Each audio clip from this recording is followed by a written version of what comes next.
In today's episode of the Daily Brief, I'll talk about two interesting stories. I first talk about whether the RBI will get a new report card, and finally, I talk about how China's economy beat ours. Welcome back to the Daily Brief show by Zerodha, where our aim is to simplify the biggest news in the financial markets in a way that's one level deeper as compared to news channels. I'm your host Akshara, and today is Friday, 29th August.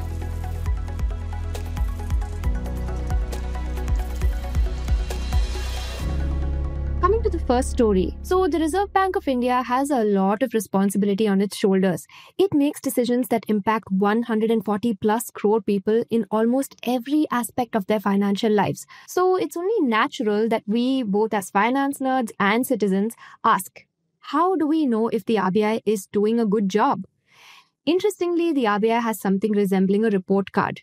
Back in 2016, Parliament amended the RBI Act to give it a crystal clear mandate: keep prices stable while supporting growth. And this was to be measured according to how well it stuck to a target, keeping consumer price inflation or CPI at 4% with a tolerance band of 2%.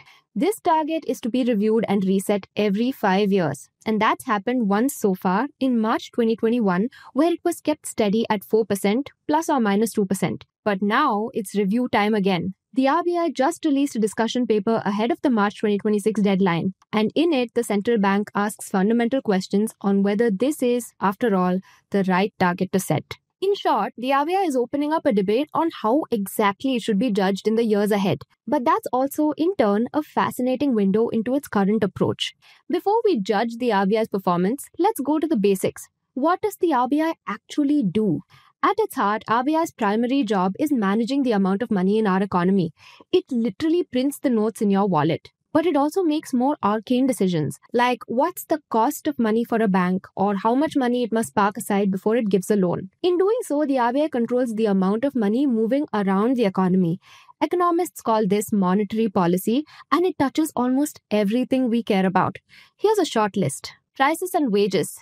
If the RBI makes it easier for money to enter the economy, people spend more on cars, homes, phones, dinner outings, etc. Sometimes people start spending too much and prices climb. So when prices are higher, workers demand higher wages. That pushes firms to raise prices again, getting into a loop. Tightening money supply, meanwhile, slows this down. And then there's growth in jobs. Cheaper money lowers EMIs and borrowing costs. Businesses borrow that money to invest more in the economy, often leading to more jobs as well. But expensive money flips the script. Businesses pull back and focus on survival. And then we have the exchange rate. The RBI's actions change the price of the rupee on international markets, both by controlling its supply and by making trades directly. When the rupee falls in value, imports turn costlier, resulting in higher prices. Higher rates do the reverse, and so on. The RBI's actions, in short, affect every single thing in our country that involves money. This is naturally an important job. It's also a very complicated job, the effects of which are impossible to measure accurately. So your best bet is to find a good set of proxies that the RBI can go after. And that's why we rely on a simple yardstick, a monetary policy framework, which is a set of rules and targets to judge whether the RBI is doing its job. In India's case, that yardstick is don't let consumer price inflation get either 2% higher or lower than 4%. So why is inflation the chosen yardstick? See, inflation is the most direct thing the RBI can control. Its tools allow it to influence how much money is flowing through the system, and the most immediate effect of that is on prices. This makes it a good proxy. So the RBI's aim is to keep prices broadly stable while rising just enough that people have to put their money to work. Those are the conditions where businesses invest and jobs grow while households aren't constantly worried about tomorrow's bills. That's the idea behind inflation targeting. And this isn't unique to India.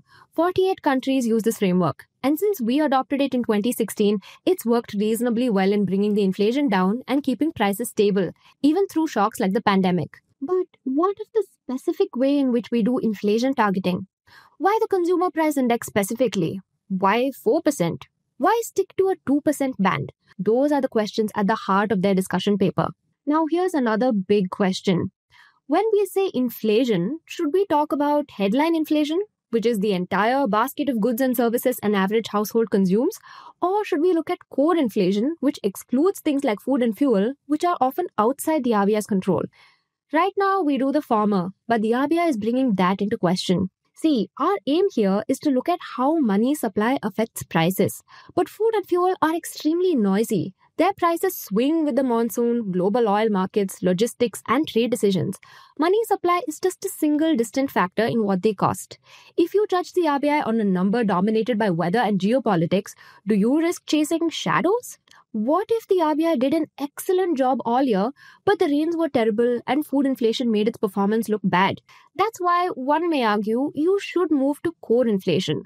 Focus on the RBI's report card on the sticky part of inflation where prices are otherwise stable, so the impact of monetary policy is a lot more clear. The RBI's paper supports this side of the debate with data on how volatile food or fuel can be and how little they respond to its moves. On the other hand, for the average Indian, food and fuel is inflation. They dominate household budgets, and the latest household consumption survey shows that 90% of the poorest rural households and half of the poorest urban ones spend more than half their monthly outlay on food and energy. If you drop food and target core inflation, that could break the link between what the RBI tries to do and the lives of ordinary people.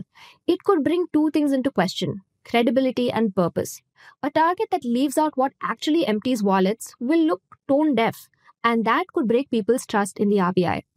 And more fundamentally, can the RBI really claim to deliver price stability if it won't even look at items that matter most to households? In addition to that, food and fuel inflation eventually seep into core anyway.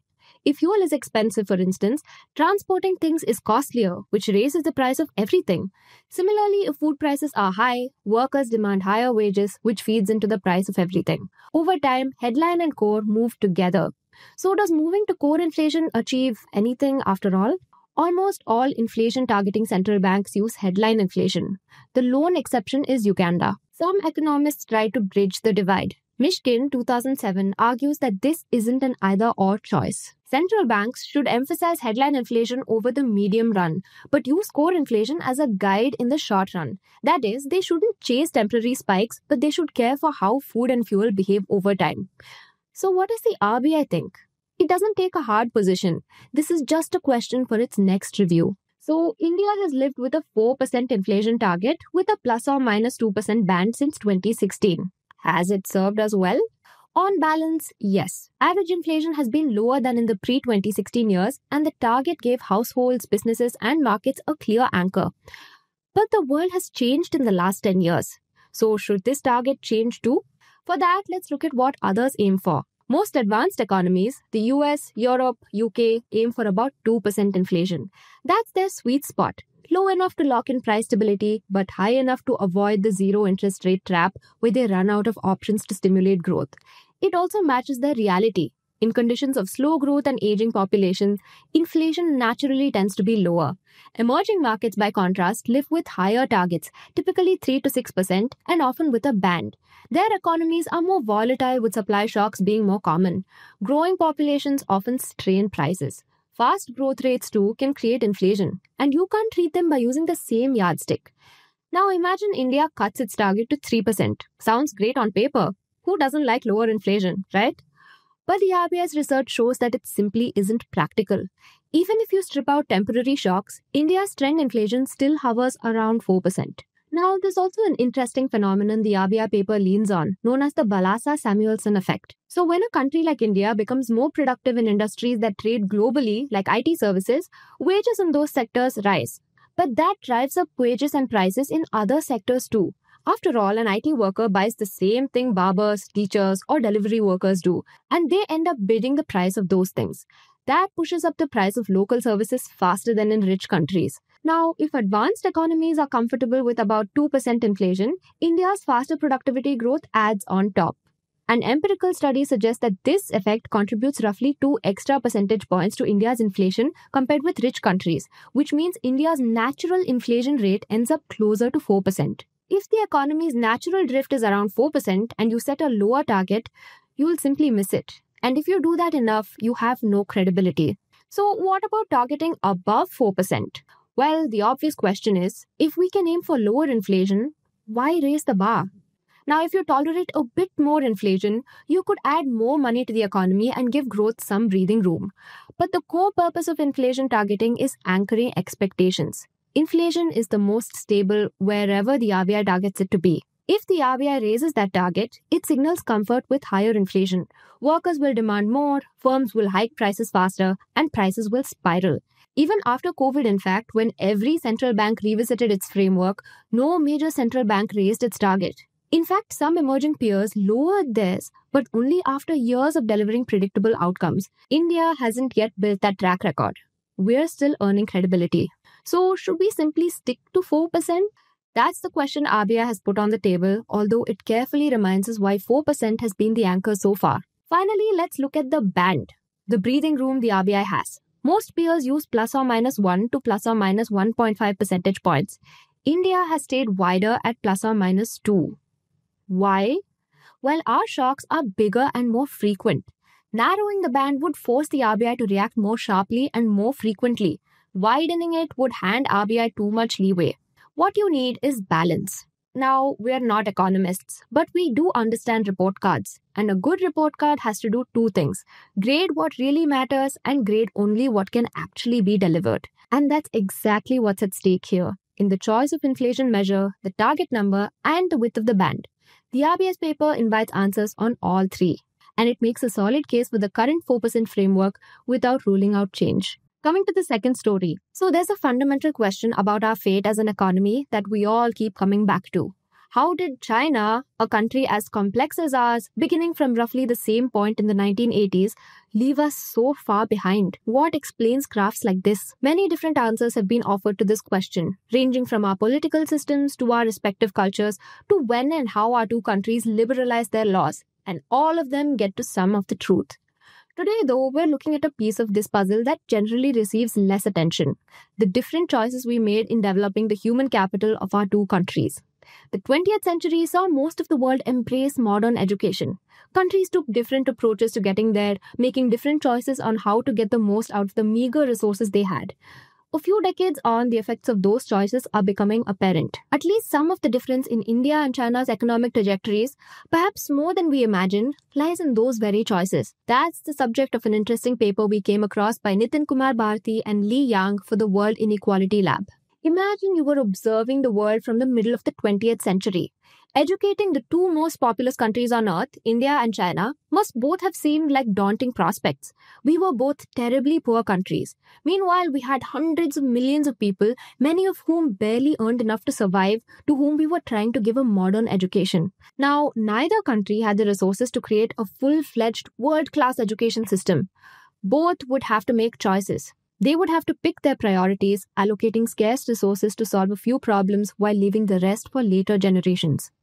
Both India and China invested similar amounts in education over the last century, but they both took very different approaches, and this arguably made all the difference. To Yang and Bharti, there were three major ways in which our choices diverged.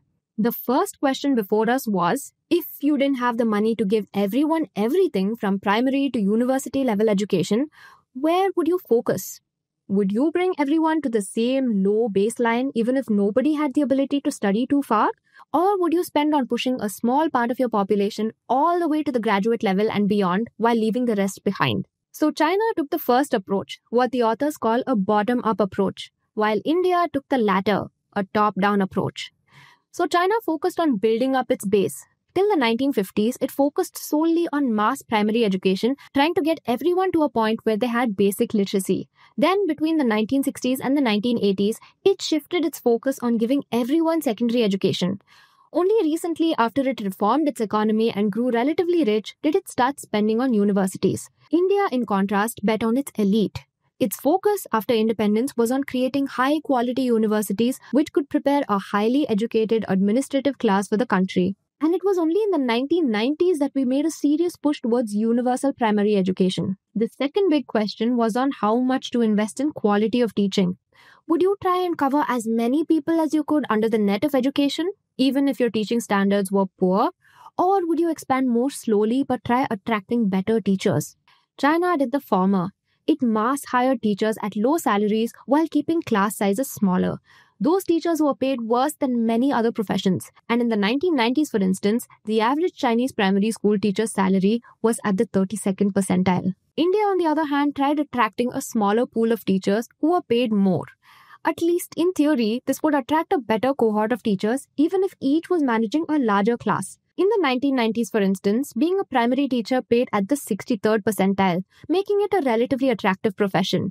This would get more pronounced the higher you go. Indian secondary teachers, for instance, were in the top 20% bracket of our country by pay, while Chinese secondary teachers were paid below the median. The third question had to do with what type of education both countries prioritized. Would you push for vocational training, STEM education, or would you teach the humanities or commerce?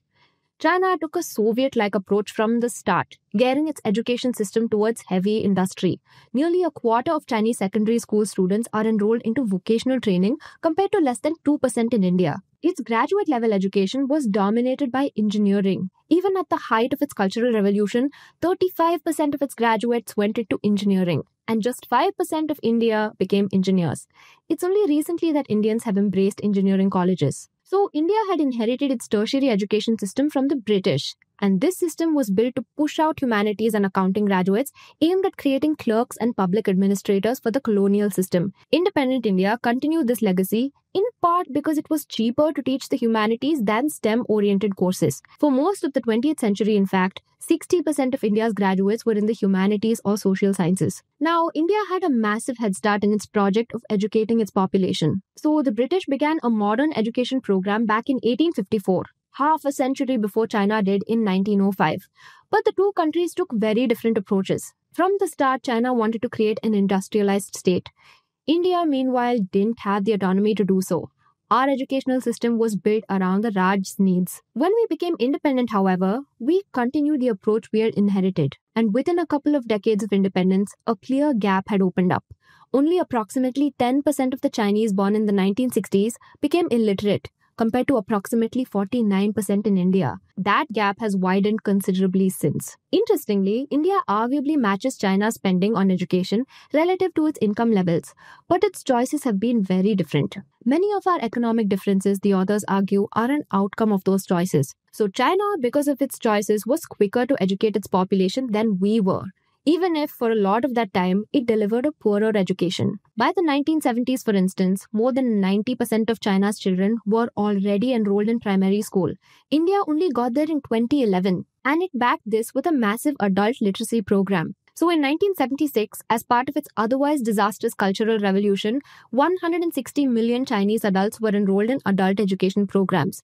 In India, that figure was barely above 1 million. China also created a far larger cadre of teachers. In the 1930s, for instance, China had 1/5 fewer primary teachers than India. Today, they have twice as many as us. All of this meant that education spread across Chinese society far quicker than it did within ours. And by the time China liberalized its economy, primary education was already mandatory across the country. This meant that all of China's workforce had at least a low level of skill when economic opportunity started ballooning. India, meanwhile, liberalized in 1991 without that foundation. We had a small, highly educated elite on top of a poorly educated base, and it was this small group that captured the opportunities that were created then. Interestingly, for most of the last century, India produced more graduates than China. At the same time, we also had many more illiterate people than China. We had this missing middle, and that's where China beat us. A lot more of China had primary, secondary, and vocational education than us, and this transformed how both countries progressed after liberalization. Now, the part of our workforce that we could invest in became as capable as anyone in the world. That is perhaps the hidden secret behind our services boom. Sadly, the parts that were left behind were hardly suited for most jobs. Without the basic ability to read or write, even menial factory floor jobs were close to them. Now, this continues to be a problem. 3/5 of the Indians that work in agriculture, the least productive part of our economy, have a below primary level of education, and it's incredibly hard for them to move out. A lot of our highly educated workforce too is unfit for our economy, often because that education isn't relevant for the economy. As early as the 1930s, for instance, government reports noted that many of our humanities graduates weren't being employed. But if anything, we've doubled down on the humanities. Now, this might have a disproportionate impact on women, given that 60% of Indian women graduates don't work compared to just 10% in China. In a cruel irony, as China has grown richer, it's closed the tertiary education gap with India at the undergraduate and PhD levels and then exceeded it, killing our main advantage over them. So, at the beginning of this experiment, both India and China were trying to bring about a structural transformation of their populations. In the middle of the 20th century, we were both heavily stratified, unproductive agrarian societies. Modern education, it was clear to everyone, was the way out. As late as 1988, agriculture, which was the least productive sector, occupied approximately 62% of both countries' workforces. For greater prosperity, we needed to shrink this number, reallocating those workers to better paying jobs. Perhaps the biggest tragedy of this story is that India, by focusing its effort on a small elite, ended up amplifying its social issues. Our educational system kept people out by design. It created a new layer of inequality on top of our pre existing social inequities. Consider gender. In the 1920s, both China and India had massive gender gaps in education. China closed that gap by the 1980s. India, on the other hand, continues to have gaps. The same is true with caste. Even among children born in the 1990s, those in SC/ST groups are nearly twice as likely to be illiterate as others. Without universal education, we've tried correcting this imbalance with reservations, but that ends up doing too little too late. Overall, according to the paper, 25% of India's wage inequality comes from differences in education levels, compared to just 12% in China. This also means that large parts of our economy still struggle to break out of low productivity jobs like agriculture. By 2018, China had reduced agricultural workers to approximately 15% of its workforce, while approximately 40% of ours was still stuck in their farms. Now, there's a lazy way to read a paper like this. You can simply curse India for making the choices it did. But this was an unusually difficult task. Both countries started from scratch to educate a large part of the human race with little money to do so. Back then, perhaps it was unclear if creating a small elite cadre of highly educated people would get us there faster, or if we were better off pushing everyone into a weak educational system. But over the decades, that answer has become clearer. The last century was the century of human capital, when literacy levels went up from 20% to 80%. It was when people became brains, not stomachs. And this transformation was arguably the single largest reason behind the prosperity most of the world enjoys. As one of our most consistent commenters puts it, we agree. One of the reasons India has fallen behind so much of the world is that we didn't invest in time in the minds of so many of our people. We thought we were better off beginning with a few. That was, in hindsight, a bad bet. Our successes are still notable. A lot of us on the Daily Brief are ourselves products of Kendriya Vidyalayas and government colleges. We have seen firsthand the best side of India's education investments. But this paper is important in pointing to the other side, to all the investments we didn't make. Now coming to the tidbits. Indian steelmakers have urged the government to raise import quotas for low-ash metallurgical coke from 1.4 million tons to 9.3 million tons for July-December 2025. The biggest request is for 2.6 million tons from Indonesia, far above the current 66,000-ton cap. Producers say domestic supply is insufficient and curbs are hurting expansion plans. Coming to the next tidbit. India has extended its cotton import duty exemption until December 31st, 2025 to support its garment industry facing increased US tariffs of up to 50%. This move is expected to boost imports to a record 4.2 million bales this year, easing pressure on textile mills amid reduced US demand. Coming to the next tidbit, Jackson Engineers is investing over rupees 8,000 crore, which is approximately $914 million, to establish a 6 gigawatt integrated solar manufacturing plant in Madhya Pradesh, marking the state's largest solar investment to date. The facility, covering 110 acres in Maxi Phase 2, will produce solar modules, cells, and wafers, with production of modules slated to begin by May 2026 and cells by September 2026. Coming to the final tidbit. India's domestic air traffic fell 2.94% year-on-year to 1.26 crore passengers in July 2025, according to DGCA data. Air India Group's passenger count dropped to 33.08 lakh. In contrast, Indigo strengthened its market share to 65.2% from 64.5%, though it carried fewer passengers than in June. Akasa Air and SpiceJet saw slight market share gains to 5.5% and 2% respectively. That's all the news I have for you today. Thank you so much for watching, and see you in the next one. Disclaimer: this content is for informational purposes only. None of the stocks, brands, or products mentioned are recommendations or endorsements.